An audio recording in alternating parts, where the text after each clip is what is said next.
Hello, guys. Welcome back to Understanding Them Politics, Politics of Dystopian Fiction.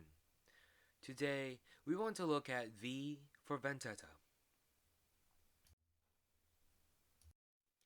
In V for Vendetta, this protagonist, called V, fights against this totalitarian government.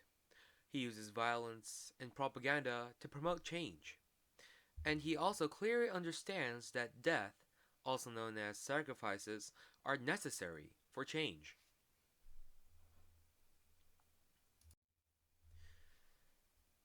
In V for Vendetta, the settings of UK, a political party called Northfire controls the government.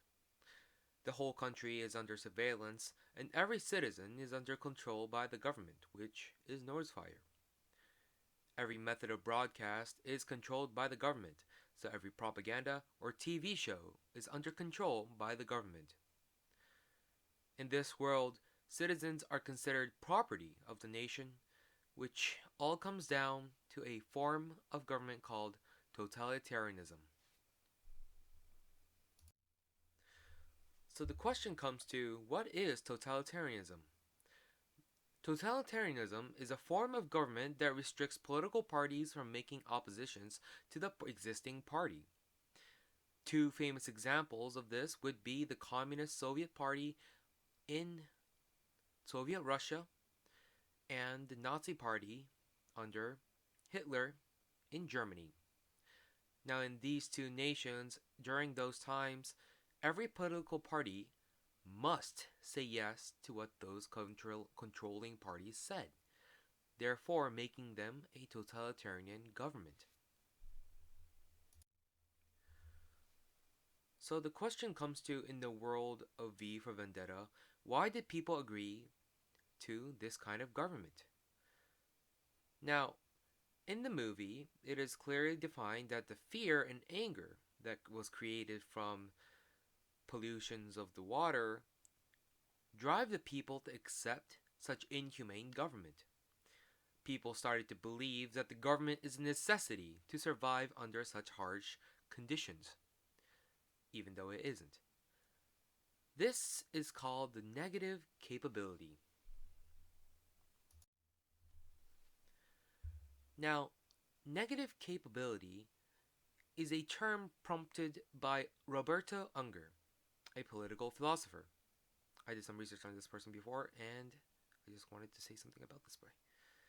The current life is okay, is what people believe under negative capability. There needs to be no change. So why complain?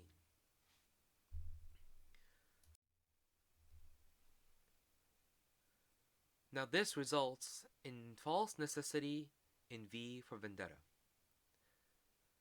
People didn't protest against Noah's fire until the V started fireworks, which were a show, according to V. Some believe that the nation didn't need the change. However, in the film, change did happen. Why? Now, humans tend to react to violence. The reaction is usually in the form of attention, and the more violent it is, the more attention. This can be seen in the real world as Hong Kong. The more violent it became, the more it was picked up by media, therefore making it more attention. This underlines the phrase, violence is a step into change.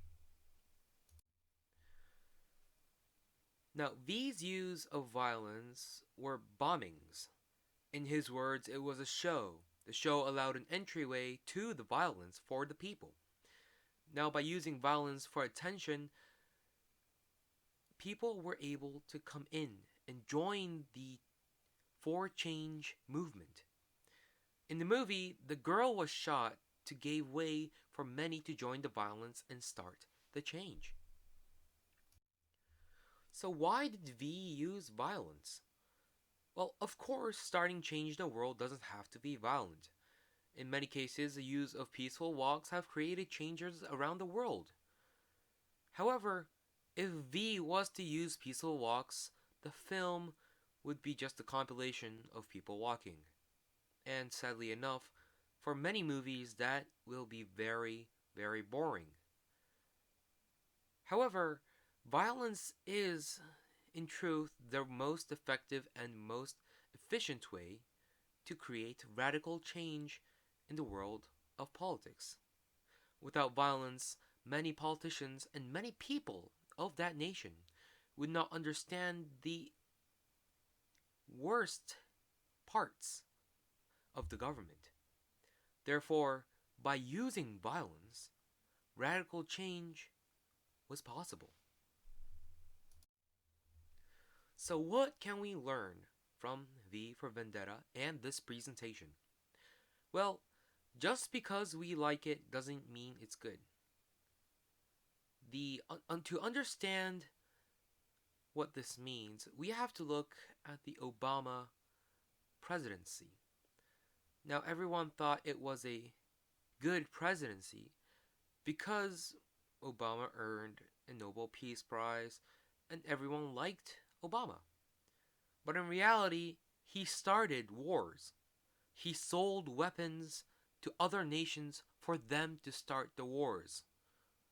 Now, how can we make an understanding that he is a peaceful person? Why did he win the Nobel Peace Prize in the first place if he was the one who started the wars? To make change, we have to do something. That is the second point I want you guys to learn today.